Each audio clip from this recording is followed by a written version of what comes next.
Olá pessoal, bem-vindos ao nosso canal SafeCast. Mais uma vez a gente atingindo nosso objetivo, que é compartilhar conhecimento, prevenção, saúde e qualidade de vida. A SafeMed esse ano comemora 20 anos de existência, transformando vários ambientes em ambientes saudáveis e seguros.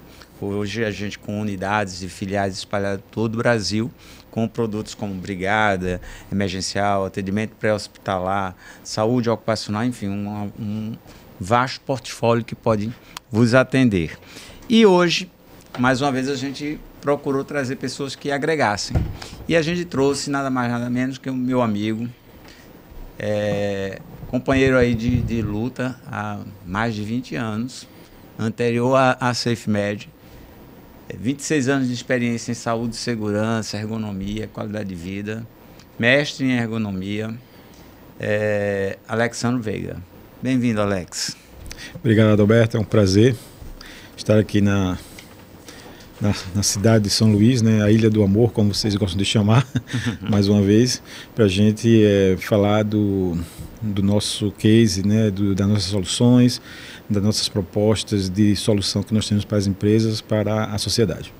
Pois é, e hoje o nosso tema é nada mais, nada menos do que um tema que está mexendo aí com todo mundo, deixando todo mundo preocupado, que é a atualização da NR1, o impacto da NR1, dos ajustes psicossociais, da ergonomia, enfim.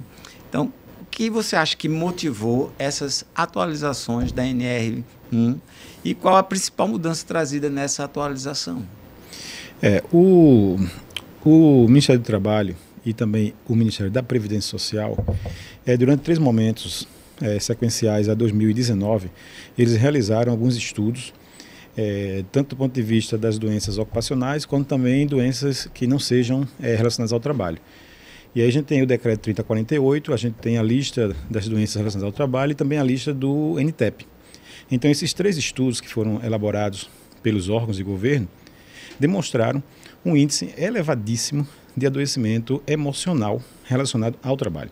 Eles conseguiram então estratificar aquilo que era a doença ocupacional e aquilo que não era doença ocupacional, que estava batendo na porta do INSS. E a partir desse levantamento, eles entenderam então que existiam algumas situações que precisavam ser tratadas do ponto de vista da empresa, né? Do ponto de vista da organização de trabalho, para que pudesse pelo menos reduzir ou até diminuir ou até zerar esse adoecimento tão enorme. Só para você ter ideia, em 2024, cerca de 400 mil pessoas deram entrada em benefício por conta de doença emocional ou doença emocional, como queira, relacionada ao trabalho. Então essa foi a principal razão, porque isso atinge o risco Brasil, né? Isso tem a ver com a produtividade do país, que a gente está falando da massa trabalhadora que está adoecendo de uma maneira muito mais severa do que antes. Você pergunta qual é a situação e qual é a mudança mais importante. Existem algumas mudanças, mas de fato existe uma mudança que ela é a mais importante, que vale a pena a gente frisar, né? Além de outras atualizações que essa redação nova teve, a gente tem também a questão da avaliação dos riscos psicossociais. Nós temos uma categorização de riscos. Nós temos os riscos biológicos, os riscos físicos, os riscos químicos, acidentários e ergonômicos. O que é que está sendo feito agora? Está incluindo dentro do rol de riscos ergonômicos os riscos psicossociais relacionados ao trabalho. Ou seja, reconhecendo que existe um risco, que a empresa pode contribuir com a erradicação ou que ela é responsável por aquele adoecimento baseado nesse risco identificado. Sim, perfeitamente. A partir de um estudo, né, muito sistematizado, né, e percebeu-se que, de fato, existe uma relação direta com o ambiente de trabalho e com aquele adoecimento específico. A gente observa que desde da questão do E-Social, onde a Previdência buscou exatamente equalizar, ganhar velocidade na identificação, fazer o que a gente chama de auditoria online, né? Porque aí com os dados que foram inseridos pela própria empresa, uma vez inserido por mim, eu estou reconhecendo e admitindo que aqueles dados são reais e verdadeiros. E aí isso já gera uma autoanálise ou uma análise virtual, né? E aí agora vai se fechando o cerco com identificações, reconhecimentos de outras riscos, outros agentes de risco, como o psicossocial. E eu acho até que isso traz também uma atenção. Como que a empresa vai incorporar esse gerenciamento, essa gestão de segurança do trabalho, reconhecendo, uma vez reconhecida, esse risco psicossocial? Na administração, se fala que aquilo que não é medido não é controlado. Então, a norma, no seu escopo, né, e no seu, digamos assim, no seu bojo, ela fala sobre identificar. Então, o ponto de partida é identificar esse risco. Evidenciar de maneira clara, e a norma fala de maneira expressa, né? Então, o ponto de partida é isso. Você precisa evidenciar esse risco, você precisa identificar esse risco, e você precisa ter, então, um plano de ação para você mitigar esses riscos. Então, basicamente, é isso que está sendo pedido. Agora, vale a pena dizer o seguinte, isso não é novo. Isso já é feito em outros países, né? Na década de 80, a Inglaterra já fazia, agora em 2022 a Colômbia também, o Chile. Então, outros países já têm nos seus modelos de normativo legal relacionado ao trabalho, normas muito idênticas a essa norma, né? Então, na verdade, eu diria que a gente até está um pouco atrasado em relação a essa questão, sobretudo depois do efeito pandemia, onde se agravou ainda mais essa questão do adoecimento mental.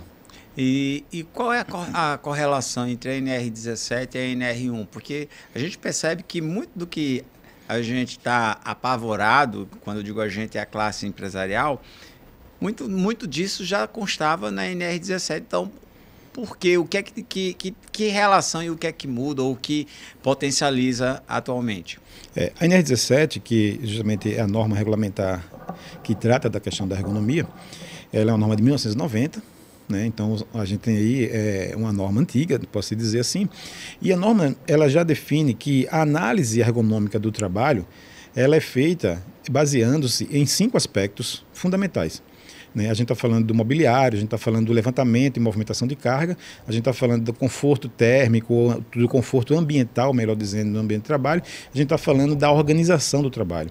Então, a NR17 ela já fala sobre a organização do ambiente de trabalho, mas ela não está falando da organização estrutural do ambiente de trabalho, ela está falando justamente dos aspectos sociais, dos aspectos hierárquicos, do perfil da tarefa, da adequação de fluxos, rotinas e outros aspectos relacionados à questão humana dentro do ambiente de trabalho. O intangível. Então, o intangível. A NR17 ela já traz no seu bojo todo um arcabouço de possibilidades e a ciência de ergonomia, que é uma ciência de fato definida, ela já tem no seu escopo ferramentas e técnicas muito aperfeiçoadas para poder entender esse comportamento e essa conduta e essa interface entre o homem e o seu processo de trabalho. Isso não é novo, isso já é antigo. O que está acontecendo agora, respondendo diretamente a tua pergunta, é que agora, por conta de força da NR1, ela está falando que a análise, a avaliação psicossocial seja feita nos termos da NR17, naquilo que já está prescrito. Né? Então, as empresas que já praticam análise ergonômica dentro dos seus processos de trabalho, que já avaliam os seus processos considerando a ciência, a ergonomia, para essas empresas, inclusive, isso vai ser um pouco mais fácil, porque elas já têm o conhecimento desses aspectos psicossociais que interferem. E aí, quando fala de ergonomia, eu lembro muito do estudo preliminar de ergonomia. A avaliação ergonômica preliminar. A avaliação, isso. E o laudo ergonômico propriamente dito, a finalização desse processo com cronograma de ação e tudo mais, não é isso? Isso, exato. E a NR1, acho que essa alteração aí, como você mesmo diz aí, que ela cita que tem que ser nos moldes da NR17. Então, seria mais ou menos isso, eu identificar, eu tentar mitigar, eu definir ações. A gente vê muito que é dito, né, para o atendimento da NR1 a questão de capacitação da liderança, a questão sobre avaliar a dimensão e a quantidade, a volumetria do trabalho para cada profissional, a questão do assédio, a questão de ouvidoria, a questão de compliance, ou seja, são ferramentas, inclusive, que já se fala há muito tempo e que eu acho que agora é mais organizar esses processos todos para tentar, assim, zerar. E isso me lembra, e é isso que eu queria te provocar, há muito tempo atrás, quando a gente ainda em Recife, a gente fez alguns trabalhos de ergonomia. Inclusive, eu acho que foi até um dos teus estudos, a questão dos policiais da Rotan que atuavam em motocicletas, né? Isso, exato. Que aquele tempo de exposição, naquele formato de trabalho, usando aquele equipamento, trazia algumas consequências a curto prazo. Isso, exato. Eu queria que tu falasse um pouquinho dessa situação para poder aí eu fazer um link com a NR1. E teve um outro estudo que eu acho que também vale a pena você citar, que foi feito tanto na antiga BCP, né? E aquele que foi feito numa dessas indústrias de gás de cozinha também, que a gente avaliou até a questão de força manual e tudo, e fez um estudo de qual era o potencial de força ideal. Gente, a gente já fez muitos estudos e isso ajuda a gente hoje entender até melhor esses ajustes que podemos estar propondo. Fizemos nos Correios, lembra? A questão de todo o processo de trabalho da linha de produção, do centro de distribuição até o carteiro. Sim, né? sim. Então, Em tempo, eu poderia dizer o seguinte, Adalberto, nós temos uma história na ergonomia e uma contribuição para a ergonomia no Brasil. Porque, na verdade, nós atuamos, e eu digo nós porque nós como empresa, e como empresa de saúde e segurança do trabalho, nós atuamos no mercado, né, durante 20 anos, trazendo, inclusive, inovações. Né? Você deixou de citar uma coisa importantíssima, né? Que o nosso estudo ergonômico que a gente fez no Shopping Center Recife, né, nos controladores de tráfego, que eram aquelas pessoas que digitavam a placa dos carros quando eles entram. E a partir daquele estudo foi que houve a possibilidade de você retirar o fator humano, ou seja, você tirou o homem daquela operação de tão severo que aquele trabalho era. Né, porque aquilo ali era uma usina de temperatura, né? Tinha uma série de variáveis que... Exatamente, né? E a tendinite supraespinhosa ali era uma coisa, a cada 3 meses a pessoa adoecia desse malefício. Então, o que aconteceu ali, né? A gente apresentou uma solução para o empreendedor e ele entendeu que aquele trabalho era tão severo que ele não poderia ser executado por um homem. Né? E ali teve a automatização. E o Shopping Recife foi o primeiro shopping do Brasil que implantou essa solução.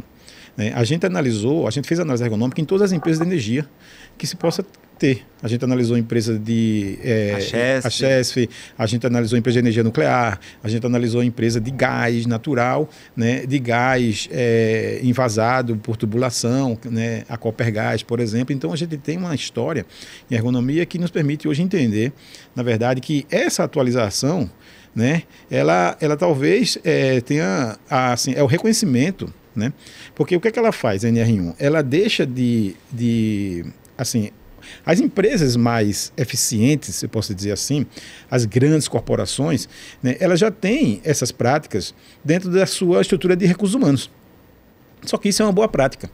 A NR1, o que é que ela está fazendo? Ela está tirando isso de uma boa prática e trazendo isso para o bojo daquilo que é norma, daquilo que agora vai ser fiscalizado, daquilo que agora vai ser enfrentado como um problema de fato. Então a empresa não vai fazer mais porque ela quer fazer uma boa prática, ela vai fazer porque agora é uma obrigação fazer, e se ela não fizer, ela vai receber uma sanção por isso. Né? Então quando a gente analisou, por exemplo, os policiais militares da ROCAM, né, foi o primeiro trabalho de ergonomia feito dentro de uma instituição de polícia militar a nível de Brasil. Até então não se tinha um estudo ergonômico para entender como que aquele homem trabalha, para entender por que ele tem uma lombalgia, por que ele tem uma hernia de disco, por que ele tem uma perda auditiva, né? Por que ele se acidenta tanto, que era um homem descartável, que a cada 9 meses você tinha que encostar aquele homem, porque ele não conseguia mais trabalhar. Então, esses estudos que foram feitos lá atrás, eles alimentaram, inclusive, outros artigos, né, outros estudantes e professores que empenharam estudos na área de ergonomia. Eu me sinto honrado de ter, de alguma forma, participado desse processo, porque, primeiro, foi desafiador. O da indústria nuclear foi deveras preocupante, porque tu ficasse preso um tempo até a Segurança Nacional confirmar que você poderia entrar na usina, né, nuclear. Naquele estudo, ele é interessante porque você tinha trabalhadores que trabalhavam ali há 20 anos e ninguém sabia o que acontecia no outro setor. Né, por conta de protocolos de não proliferação de arma nuclear, que o Brasil tem assinatura nesses acordos, então ninguém pode saber como é que enriquece o urânio. né? E a gente conseguiu fazer o processo inteiro e entender o fluxo. Entendeu? Então a gente ia entender como é que faz o processo inteiro. Então isso dava para eles então uma possibilidade até de risco, né, de saber quem exatamente era a gente e quem era o nosso CNPJ, o nosso CPF, para poder a gente conseguir fazer esse levantamento. E detalhe, no final nenhum equipamento nosso voltou, tá? A gente recebeu novos, notebook, câmera e tudo, porque tudo ficou preso lá. Com o relatório tinha que ser feito, produzido lá dentro, não foi? Exato. Foi bem interessante e desafiador. Como tu acha que a gente pode, então, integrar NR1 e NR17? Já que a NR17 trata muito da ergonomia, daquilo tudo que é tangível, que é mobiliário, que é o estresse por conta de uma posição, de uma iluminação, de uma temperatura, enquanto que a NR1 é do que é intangível, é um assédio, é um trabalho demais, eu não poder me sentir à vontade de dar um feedback ou de dizer que eu não consigo executar aquela tarefa, né? Muito embora a gente sabe que algumas mineradoras têm como uma regra de ouro lá, se eu me sinto inseguro para executar aquela coisa, eu tenho a liberdade de dizer que não vamos fazer até que mitigue. Agora, quando isso acontece de fato e como acontece de fato, é outra questão. Mas eu continuando nessa fala aí, o que é que eu entendo? Que na NR17 tudo é muito mais prático e simples, porque todo mundo está vendo. A cadeira topa na mesa, então eu não consigo entrar o meu corpo inteiro na mesa. A gente percebeu isso até na entrada na recepção do prédio aqui, que a moça trabalhava torta, né? Isso. No computador. Você foi até perguntar, por que você fica torta? Ela disse, não, porque eu não consigo entrar, que tem um negócio aqui embaixo da mesa. Então, mas na NR1, as pessoas não tá a olho visto. E envolve muito também do emocional, literalmente dito, ou seja, a minha leitura, porque cada ser humano é único. Então, assim, o que você pode estar me dando um feedback positivo, para outra pessoa pode estar achando que você está sendo grosso comigo. Sim. Você perguntou assim, qual é a mudança mais importante, né? E aí a gente falou sobre isso. Mas existem outras mudanças. Por exemplo, uma das mudanças nessa nova redação é a integração entre os programas legais.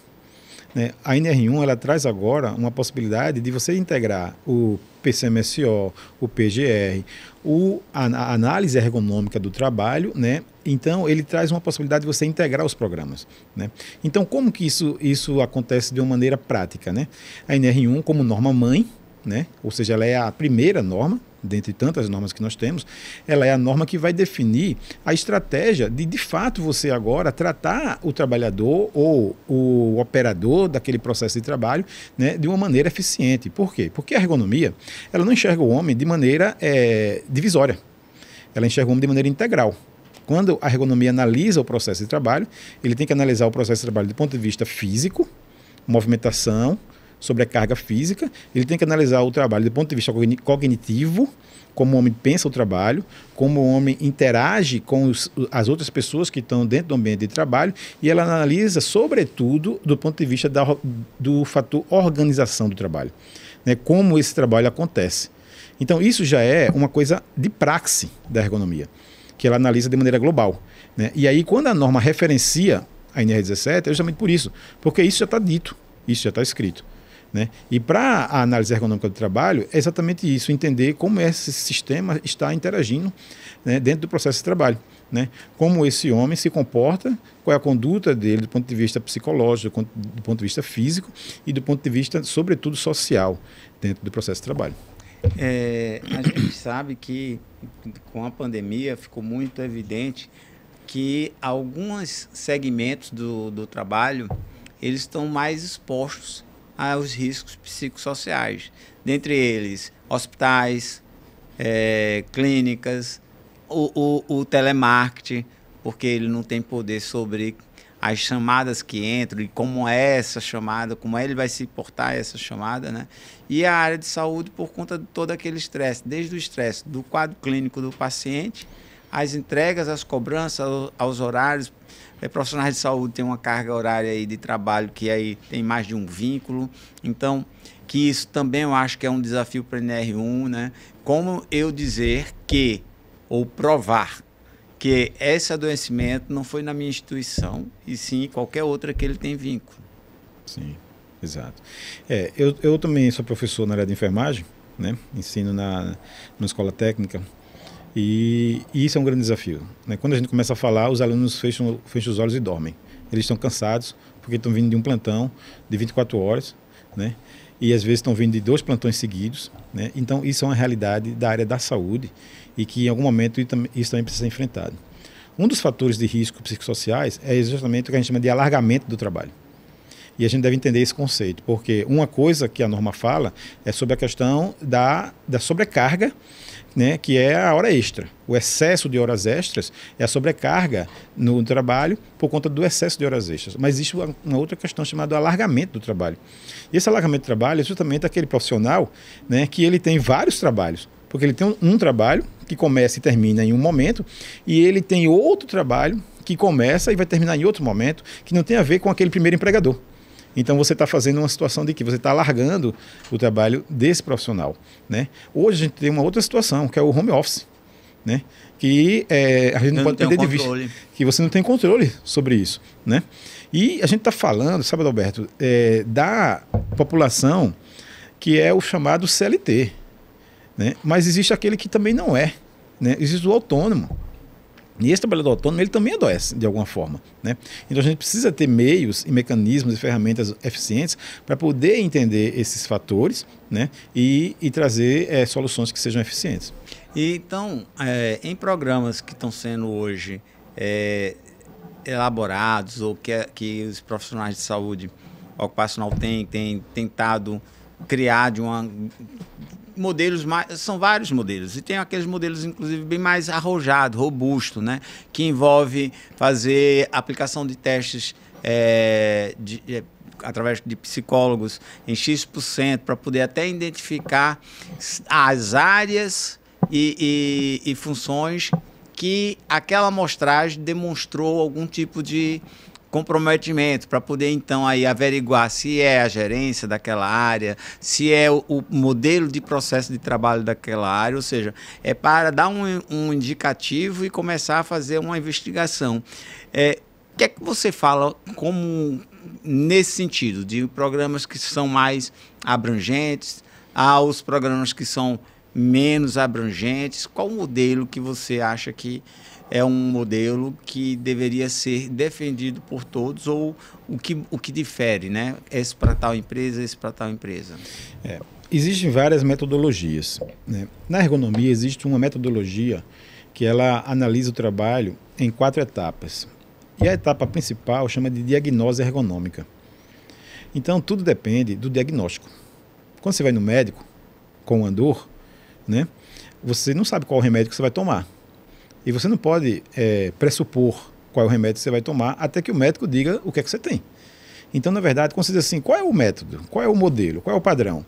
A gente precisa fazer um diagnóstico, porque esse diagnóstico ele vai dizer se eu posso analisar 15% da população, aplicar uma avaliação de estresse, né, aplicar um questionário cientificamente validado em 10% da população, em 15% da população, ou se eu preciso ser mais robusto, ter uma equipe especializada em psicologia para poder aplicar uma entrevista, para poder eu tirar esse trabalhador do ambiente de trabalho dele, sentar ele dentro de um ambulatório e conversar com ele e ter a interlocução com ele. Então, essa medida dessa energia que vai se gastar para poder extrair essas informações depende de um diagnóstico que precisa ser feito minimamente na abertura desse trabalho, né, de avaliação, para poder definir como que eu poderia fazer isso.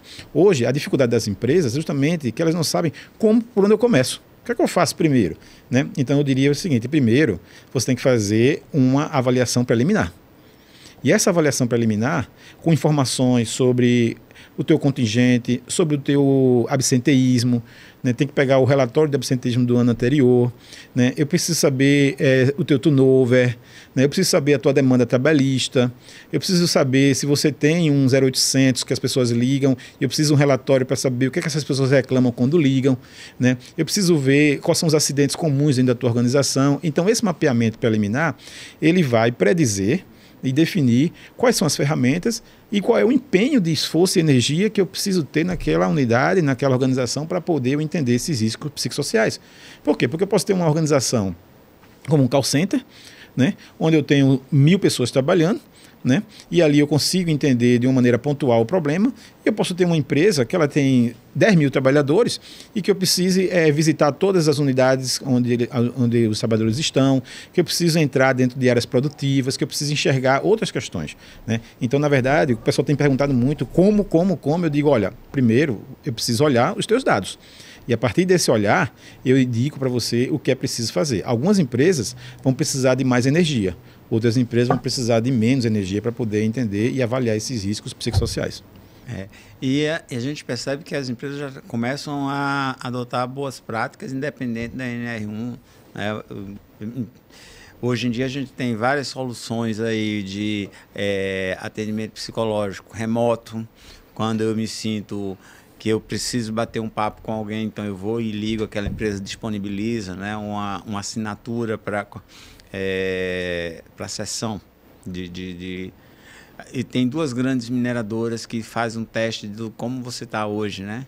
Sim. E aí você clica no app e você diz se eu estou bem, se eu estou um pouco tenso, se eu estou estressado, se eu estou... Então ela afere o humor do dia da massa trabalhadora dela. Então, assim, hoje você tem várias ferramentas que podem estar te auxiliando e o que eu vejo é que as pessoas estão fazendo investimentos de forma isolada, sem isso estar atrelado a um processo, a um programa, a um porquê e aonde aquela informação ou aquela coisa vai ajudar a outra e com isso mitigando e com isso gerando, inclusive, provas. Porque, na verdade, ao final de um contrato de trabalho, a relação de amor acaba. Muitas vezes o funcionário sai como odiando seu empregador. E às vezes o empregador de fato não é lá aquele santo, mas de fato é o que normalmente acontece, né? Há um percentual aí grande de que quando você acaba um contrato de trabalho, você tem uma série de queixas que antes você não tinha. Sim. E quando a gente tem esses programas muito bem estruturados, ouvidorias estruturadas, área de gestão de pessoas, trabalhando a cultura da empresa, de poder falar, de poder ter as pessoas certas para te ouvir, para uma denúncia ter também compliance nas denúncias, ou seja, quem vai investigar? Quem vai investigar está envolvido? Uhum. A norma, inclusive, lá no finalzinho, ela fala algumas questões importantes. O trabalhador, ele precisa ser encorajado a falar, isso está no escopo. O trabalhador, a empresa precisa garantir o anonimato desse trabalhador. As interações para a coleta dessas informações precisam se utilizar de ferramentas cientificamente validadas, né? Então, já tem algumas situações para dizer de como isso precisa ser feito. Isso vai ajudar muitas empresas do médio porte. Porque as empresas do médio porte, em geral, elas não têm sistemas de recursos humanos muito robustos, né? As empresas maiores, as multinacionais, elas têm departamentos de RH e elas têm programas de valorização da mão de obra, do capital humano, né? E tem certificações, né? E etc. Mas as empresas do médio porte e as empresas do pequeno porte, e a gente precisa entender que eles são os maiores empregadores. A área de serviço é o maior empregador do Brasil, né? Emprega muito mais do que a indústria e muito mais do que o comércio, a área de serviço, né? E a empresa lá, né, o dono da farmácia, o lojista do shopping e etc., que são os médios e os pequenos, eles não têm essa estrutura. A norma vai ajudá-los, porque a norma ela dá um norte de como essas intervenções precisam ser feitas, né? E a partir daí ele vai conseguir minimamente mitigar esses riscos que está acontecendo diariamente na unidade dele, né? E aí ele consegue enxergar e a gente consegue então avançar de maneira definitiva para uma sociedade trabalhadora mais saudável. Inclusive, tu falando que tem uma receita de bolo mais ou menos na NR, foi discutido muito o CSN e outras organizações representativas na construção de uma cartilha, de uma sugestão de programa. Houve uma resistência Mas já foi sinalizado que vai ser lançado também uma cartilha de boas práticas, né? Foi também divulgada a questão de certificar as empresas, assim como tem os ISOs, em uma empresa que respeita a questão psicossocial, muito embora o Ministério tenha dito que um certificado não isenta de você estar com certificado, é que você está atuante. Então, que para eles, ele não vai levar em consideração a questão do certificado. Mas, como é que a gente pode, na prática, observar e implementar essa cadeia de ações para, primeiro, que é a razão e o propósito da norma, eu tenho um ambiente saudável. Segundo, eu não adoecer. E eu, enquanto empresa, não ter prejuízos com ações trabalhistas, inclusive passíveis de ações criminais, a depender Sim. da infração e do problema que eu estou causando, né? Porque um assédio, por exemplo, pode deixar de ser uma ação trabalhista e passar a ser uma ação criminal. Sim. O Dr. Mauro Miller, que ele é o diretor da comissão tripartite, que justamente encabeçou, né, essa mudança na NR, na sua última fala, ele falou muito sobre isso que você falou agora, né? A cartilha, né? E, inclusive, ele foi confrontado por que o Ministério do Trabalho ainda não lançou isso. Ora, a gente está às vésperas aí da norma entrar em vigor, e por que até agora que o Ministério do Trabalho ele disse, olha, porque, na verdade, é difícil dizer como que cada empresa deve fazer. Então, foi difícil montar essa estratégia. Mas ela vai acontecer. Ele admitiu o atraso, mas informou que a cartilha irá vir, né? Mas não disse quando que essa cartilha irá chegar. Mas eu te falo o seguinte, com a experiência de ergonomia, eu te falo que também é difícil você conseguir definir esse padrão. Não tem uma receita de bolo, né? Né? A gente tem um modelo padrão, mas esse modelo de padrão, em algum momento, alguma empresa não vai servir. Aplicável. Não é aplicável. Né? Então, ele é personificado em todo momento, e eu vou te falar, ele é dinâmico. Né? Porque imagine se você fizer uma avaliação psicossocial numa massa trabalhadora de 1.000 trabalhadores, numa empresa, né? E essa empresa tiver um turnover muito, muito rápido, você mudou ali 200 trabalhadores em 2 anos. Né? Você vai precisar fazer uma avaliação minimamente para poder você entender outras questões, porque mudou as pessoas, né? E é muito individualizado essa questão. Então, a gente precisa ter ferramentas que ela, do ponto de vista da estatística, nos dê informações coletivas, né? Então, essa segurança de informação, essa forma como a informação está sendo coletada, toda essa metodologia, era para ser pensada de uma maneira muito cautelosa. E daí, então, por isso que esse passo a passo, né, esse pare e siga, eu diria, do Ministério do Trabalho, para poder ele definir como que pode ser feito de uma maneira mais, eu dizer assim, equalizada, né, e daí, então, haver a cobrança, né, sobre as empresas. Porque você começou a sua fala no início do pod, que na administração o que não é medido não é controlado. Não é controlado. E essa receita tem que, na verdade, pelo menos ter um farol, um checkpoint, para que a empresa saiba como pode provar. Né? Tem um programa formal aqui, ok. Eu tenho uma ouvidoria, então eu tenho aqui o que você pode ouvir, o que você não, por causa da LGPD. Eu tenho todos os casos de denúncia são avaliados, eu registro e arquivo de forma a te apresentar. Eu realmente treino e tento ampliar o perfil de todos os meus gestores para o diálogo saudável, ou seja, saber dar feedback, saber cobrar, saber solicitar. Então, eu acho que ao menos isso tem que ficar logo definido, né? E essa questão, assim como é social, que teve tantas mudanças de datas de cobrança e depois mudou o perfil. Vamos primeiro as empresas de grande risco que vão começar a ser cobradas, depois as de médio, depois...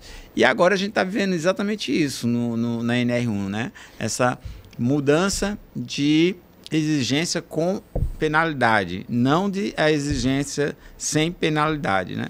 E normalmente o brasileiro é o seguinte, se eu não vou ter prejuízo, eu vou empurrar.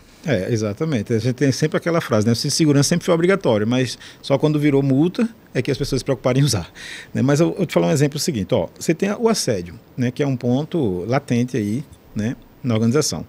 O assédio, você tem o assédio sexual, você tem várias formas de assédio, né? Você tem o assédio eleitoral, né? Então, na verdade, a proposta, e é isso que está nas entrelinhas, né? Que a empresa vai chegar e vai medir de uma maneira para poder saber se tem assédio. Não é isso. Ok? A empresa vai reconhecer os riscos que possa, por acaso, existir dentro do seu processo de trabalho. O meu trabalho, o trabalho que é realizado dentro da minha organização, ela pode ofertar quais riscos psicossociais em um trabalhador, em uma trabalhadora. Em qualquer um deles. A partir daí, inimaginavelmente, eu vou propor soluções que possam blindar isso. Então, eu vou ter políticas, eu vou ter ferramentas, eu vou ter técnicas e meios, você já citou várias, que vai inibir e que vai tratar essas questões. E o Ministério do Trabalho, o que é que ele vai fazer? Ele vai querer saber o que você está fazendo para evitar aquele adoecimento. Não necessariamente se existe o adoecimento dentro da tua casa, lá, da tua empresa, mas o que é que você pode fazer, o que é que você está fazendo de maneira efetiva. E esses são os planos de ação. Então, o ponto de partida é identificar. Depois que eu identifico, eu evidencio isso expressamente no documento. Isso vai estar expresso nos programas legais, né? No inventário de riscos. O inventário de risco vai estar descrito lá que aquele risco existe dentro daquele setor, né? O risco tal, o risco X, o risco... E depois desse risco identificado, aí agora eu tenho um plano de ação, eu tenho uma manobra e uma estratégia para poder esse risco ele ser minimizado, ele ser mitigado, né? E de repente não acontecer de forma alguma. Mas se acontecer, qual é a minha estratégia para solucionar, para conter, para reduzir aquele adoecimento? Não sei se eu consegui te responder. Pois é, gente. Isso aqui foi só um breve momento para a gente conversar sobre a NR1. Mas, assim, é um tema muito robusto, que a gente, inclusive, vai abordar de diversos pontos de vista, do médico, como é que ele enxerga o controle e a questão da NR1, do engenheiro, né? E do próprio profissionais de juízes. A gente já fez um convite para alguns juízes do trabalho, porque hoje tem a NR1 e o risco de titular, mas precede muitas ações trabalhistas com itens dos adoecimentos ou de causas que a gente está falando, que a NR1 aborda e que já é passivo para as empresas. E que já acontece isso. Então, eu acho que, na verdade, apesar do ônus de ter que implementar a NR1, ele pode começar a auxiliar ao empresário, ao empreendedor, a ter controles e evitar esses prejuízos judiciários. Na Justiça do Trabalho, uma das maiores demandas que tem na Justiça do Trabalho é o quê? Hora extra. O trabalhador vai lá para cobrar da empresa algum valor que ele não recebeu, né? Que ele diz que trabalhou e que não recebeu. Então, a hora extra ela é muito redundante, né, entre os objetos, né, que os trabalhadores levam para a Justiça. Quando a gente fala agora de sobrecarga por excesso de trabalho, as empresas agora, por força da norma, elas vão ter que ter um policiamento e uma vigilância muito maior sobre isso. Então acaba que isso deixa de ser uma boa prática, acaba que isso deixa de ser uma prática jurídica, né, dentro do fluxo lá da empresa, e passa a ser agora uma prática dentro da saúde e da segurança do trabalho, né, que está dentro do programa legal, né, sob a vigilância agora do médico do trabalho, do engenheiro de segurança do trabalho, para poder então você não ser multado, né, não sofrer uma sanção do Ministério do Trabalho porque você tem um risco social latente lá e você não tratou esse risco, né? Então, é uma coisa que eu diria assim, beneficia de qualquer forma, né? E aí agora as empresas vão poder entender que aquilo ali é importante, eu vou ter que identificar, vou ter que medir, vou ter que controlar e vou ter que ter um plano para poder aquilo não acontecer. Alex, eu acho que a gente tem que se reunir mais vezes aqui e podermos compartilhar exemplos práticos que a gente já está implementando em algumas empresas, abordando já o tema o cenário da NR1, né, implementando já várias ações e a gente poder compartilhar aqui, tá bom? Muito obrigado pela tua presença, tua contribuição e fica à vontade aí para suas palavras finais. Não, com certeza, né? Enquanto profissional da área de saúde, nosso compromisso é com a saúde de quem produz no Brasil. Eu digo isso, nós cuidamos de quem produz, né? Às vezes o trabalhador, né, comum, o único médico que ele vai ver no ano inteiro é o médico do trabalho. Então veja o compromisso que nós como empresa de saúde temos de cuidar dessa massa trabalhadora. Desde setembro, a gente já vem fazendo as nossas pesquisas e as nossas mudanças nos nossos fluxos, né, nos nossos programas legais para se adequar a essa norma, desde setembro. E já colocamos em prática, já testamos, já retestamos, nós estamos preparados, né, para poder fazer isso acontecer, né? E eu convido as pessoas para que estejam, inclusive, amanhã, né, na nossa palestra, no nosso workshop, para poder a gente discutir e ampliar esse debate. Agradeço muito, né, espero voltar muitas vezes aqui para poder a gente conversar sobre ergonomia, sobre qualidade de vida no trabalho. Obrigado. Até mais, gente.